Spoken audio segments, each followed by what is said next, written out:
Ya, masih bersama kami pemirsa, dan informasi berikutnya pemirsa, pemerintahan Presiden Prabowo Subianto dan Wakil Presiden Gibran Rakabuming Raka memasang target pertumbuhan ekonomi 8%. Ya, begitu banyak tantangan yang akan dihadapi ke depannya, APBN tetap akan menjadi penopang perjalanan ekonomi nasional.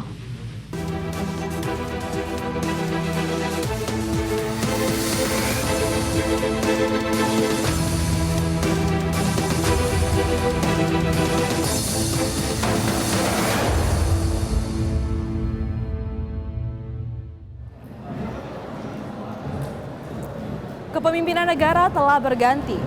Presiden Prabowo Subianto tancap gas mengejar pertumbuhan ekonomi yang dirancangnya sebesar 8%. Para jajaran Menteri Ekonomi di era Presiden Joko Widodo kembali dipercaya sebagai shock absorber perekonomian periode 2024-2029. Prabowo Subianto resmi menjadi Presiden Indonesia periode 2024-2029. Kabinet Merah Putih telah dibentuk. Dalam janjinya, Presiden Prabowo akan fokus terhadap 5 bidang keberlanjutan perekonomian. Kelima janji ekonomi Prabowo diantaranya mengentaskan kemiskinan di Indonesia, mengubah subsidi menjadi penyaluran secara langsung ke penerima agar tepat sasaran ke masyarakat bawah, membawa Indonesia bisa swasembada pangan menjadi lumbung pangan dunia, membawa Indonesia mandiri energi dengan memanfaatkan sumber daya alam, serta berjanji melanjutkan hilirisasi yang bisa memberikan nilai tambah bagi negara.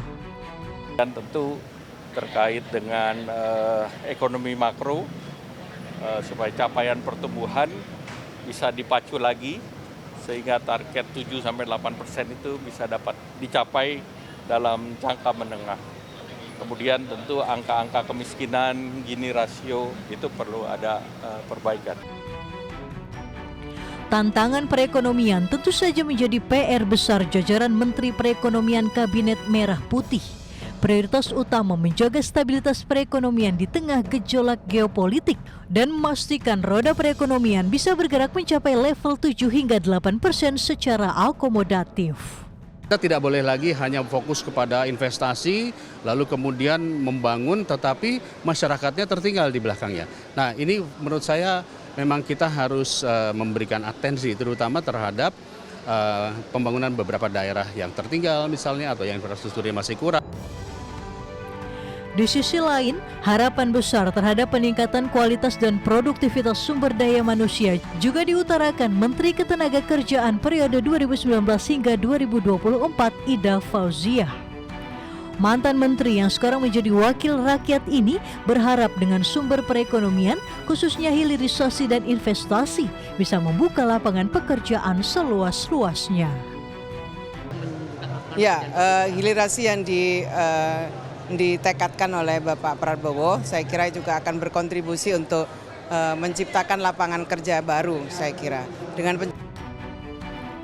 Harapan besar terhadap meningkatkan kualitas dan produktivitas sumber daya manusia, anggota DPR RI Fauzi Amro ingin pemerintah Kabinet Merah Putih fokus juga terhadap ekosistem digitalisasi, produktivitas usaha mikro hingga investasi yang produktif. Sejuta harapan disematkan pada kepemimpinan Prabowo Gibran. 5 tahun bukan waktu yang panjang, juga bukan waktu yang singkat. Keseriusan kepemimpinan Presiden Prabowo dan Menteri Ekonominya kini dinantikan gebrakannya demi kesejahteraan dan kebaikan masyarakat luas.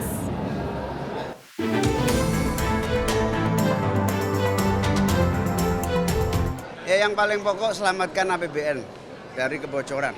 Itu paling pokok. Dan APBN harus benar-benar pengeluarannya rigid, tidak dipecah-pecah kecil-kecil. Anggaran pendapatan dan belanja negara tetap akan menjadi kunci utama dalam mengejar pertumbuhan ekonomi. Berbagai instrumen perekonomian akan digerakkan sejalan dengan kebijakan akomodatif. Kembalinya sejumlah menteri ekonomi yang akan dipimpin Menteri Koordinator Perekonomian Airlangga Hartarto tetap akan menjadikan APBN sebagai shock absorber, meningkatkan pertumbuhan ekonomi. Harapan besar terhadap meningkatkan kualitas dan produktivitas sumber daya manusia, anggota DPR RI Fauzi Amro ingin pemerintahan Kabinet Merah Putih fokus juga terhadap potensi hilirisasi, ekosistem digitalisasi, produktivitas usaha mikro hingga investasi yang produktif. Dan hilirisasi tentang sumber daya energi mineral juga akan dilakukan dalam rangka apa? Dalam rangka bisa memetakan bagaimana potensi sumber daya alam kita yang di hulunya seperti apa, batu bara, nikel, dan yang lain-lainnya tadi akan menjadi kekuatan baru untuk menopang perekonomian kita.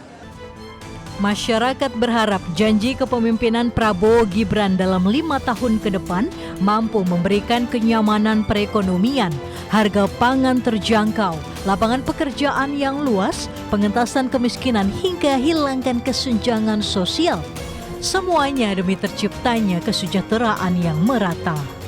Ya, harapan saya sih semoga kesenjangan sosial nggak sejauh ini lagi. Jadi maksudnya ada kenaikan taraf hidup lah dari kaum menengah ke bawah. Kalau harapan saya sendiri semoga perekonomian di Indonesia makin baik lagi, terus tingkat kemiskinan, pengangguran makin berkurang, dan saya sebagai mahasiswa semoga nanti di periodenya Pak Prabowo dan Pak Gibran untuk siswa-siswa yang putus sekolah dan lain-lainnya bisa ditanggung lah gitu, dikasih beasiswa dan lain-lain. Optimis sih, saya percaya dengan Pak Prabowo, pasti Prabowo bisa membawa Indonesia itu ke Indonesia emas. Perekonomian yang akan dihadapi pemerintah Indonesia ke depan tidaklah mudah. Sejumlah tantangan terutama gejolak geopolitik dan ketidakpastian ekonomi global akan menjadi tantangan berat yang bisa menjadi hambatan perekonomian dalam negeri. Presiden Prabowo meyakini Indonesia bisa melewati hambatan dan tantangan perekonomian dengan mengoptimalkan sumber daya ekonomi yang luas. Menjaga stabilitas perekonomian, inflasi terjaga, menjaga nilai tukar rupiah, hingga menjaga keamanan ekosistem keuangan di tengah gejolak geopolitik masih menjadi tantangan terbesar bagi Presiden Prabowo Subianto dan Menteri Ekonominya. Semoga saja dengan spirit Indonesia Maju plus roda perekonomian berjalan dengan akomodatif bisa meningkatkan daya beli masyarakat. Saya Vina Munawar, sampai jumpa.